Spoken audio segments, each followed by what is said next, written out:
हे नेहमीच व्यापाराचं केंद्र राहिलंय। इथल्या बाजारात कोट्यवधीची उलाढाल होते। तिच्या आवक जावकीचं नियंत्रण करतात माथाडी कामगार। या माथाडी कामगारांना कायद्याचं संरक्षण देणारं महाराष्ट्र हे एकमेव राज्य। असं असलं तरी इथला माथाडी कामगार नेहमीच नाडला गेलाय। त्याची पिळवणूक, त्याचा संघर्ष या सगळ्यांचा आपण वेध घेणार आहोत।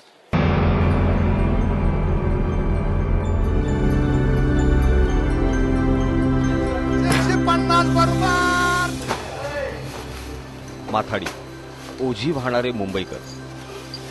50 वर्षांहून अधिक काळ हा माथाडी मुंबईच्या आर्थिक विकासात भर टाकतोय।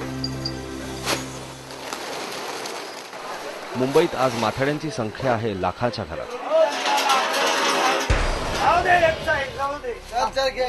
ही ओझी असतात कधी खोक्यांची, कधी सिमेंटच्या पोत्यांची, तर कधी धान्याच्या गोण्यांची,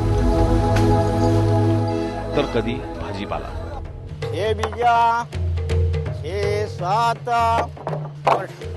मुंबईतल्या बंदरात पार्सलसाठी लाकडाची खोकी बनवण्याचं काम चालतं। गेली 40 वर्ष विष्णू सकपाळ येथे माथाडी म्हणून काम करतात। राहायला घर 10 बाय 10चं लाकडाचं। घरातली कारभारीण आजारी पडलेली, ती दवाखान्यात उपचार घेते, यासाठी त्यांच्या डोक्यावर लाखाचं कर्जही झालंय। कोका बोर्डात ते काम करत असताना त्यांच्या मजुरीतून भविष्य निर्वाह निधीत पैसे जमा होत होते।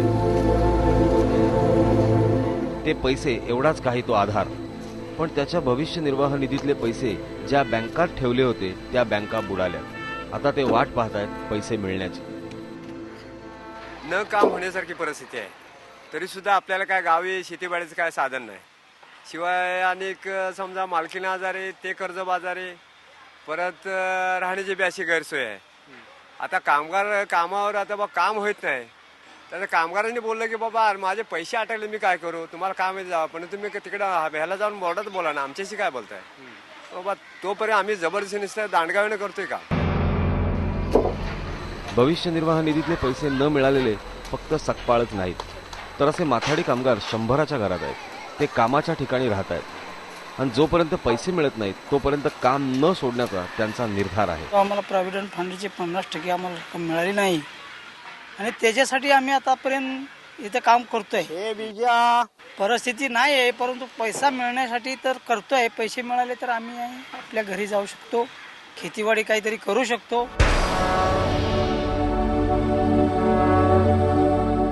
प्रॉव्हिडंट फंडातले पैसे मिळाल्यानंतर म्हातारपणातलं जगणं अधिक सोयीचं होईल, सुखकर होईल, या अपेक्षेने हे माथाडी कामगार आजही कष्टाचं जीवन जगत एक एक दिवस रेटत आहेत।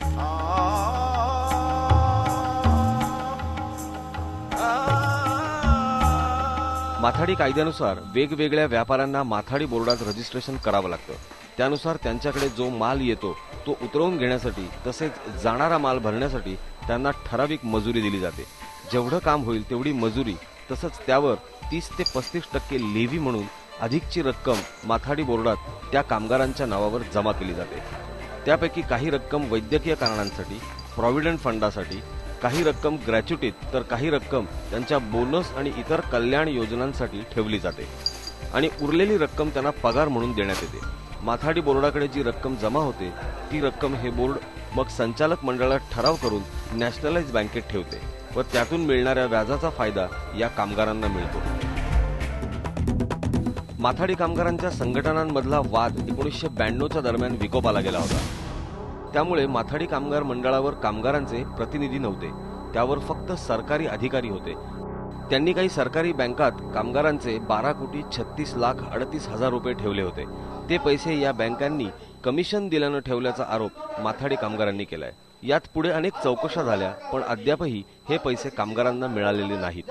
आता हे पैसे सरकारनंच द्यावेत अशी मागणी होऊ लागली। शासनाला आमचं म्हणणं हे आहे की हे बुडीत झालेले पैसे शासना या माथाडी कामगारांना जर दिले नाहीत तर उद्या भविष्यामध्ये हा कामगार उद्या जर आंदोलन करून, सम करून, पिकेटिंग करून किंवा इतर बाबी करून कंटाळला आणि त्याला जर त्याचा हक्क मिळत नसेल आणि उद्या त्यांनी लोकसभा किंवा विधानसभा ह्या निवडणुकीमध्ये सुद्धा माथाडी कामगार बहिष्कार टाकल्याशिवाय राहणार नाही।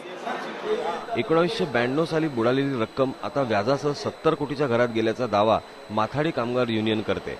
साखर कारखाने, आत्महत्या करणारे शेतकरी, मंदीच्या काळात बुडणारी इंडस्ट्री यासाठी सरकार पॅकेजेस देते, तशी या कामगारांनाही सरकारनं मदत द्यावी, कारण यात सरकारी अधिकारी दोषी आहेत असा युक्तिवाद माथाडी नेत्यांचा आहे. त्यांच्यावरती कारवाई झाली, त्यांना सस्पेंड केलं, 4 महिने बाहेर ठेवलं, 4 महिन्यानं त्यांना परत कामावर घेतलं, परत त्यांना कामगार कमी पडतात म्हणजे अधिकारी म्हणून त्यांना परत कामावर घेतलं, परत त्यांना प्रमोशन झालं. ह्या सर्व बाबी चालत राहिल्या, आजपर्यंत त्या चालत आलेल्या. माथाडी कायदा 1969 साली महाराष्ट्रात अस्तित्वात आला. ज्याच्या आधारे माथाडींना संरक्षण मिळालं, त्यांचाच फायदा सरकारी कर्मचाऱ्यांनी घेतला. पण हा कायदा करणारं महाराष्ट्र हे एकमेव राज्य आहे. हा कायदा कसा झाला आणि तो महाराष्ट्रातच का आला, पाहूया पुढच्या भागात.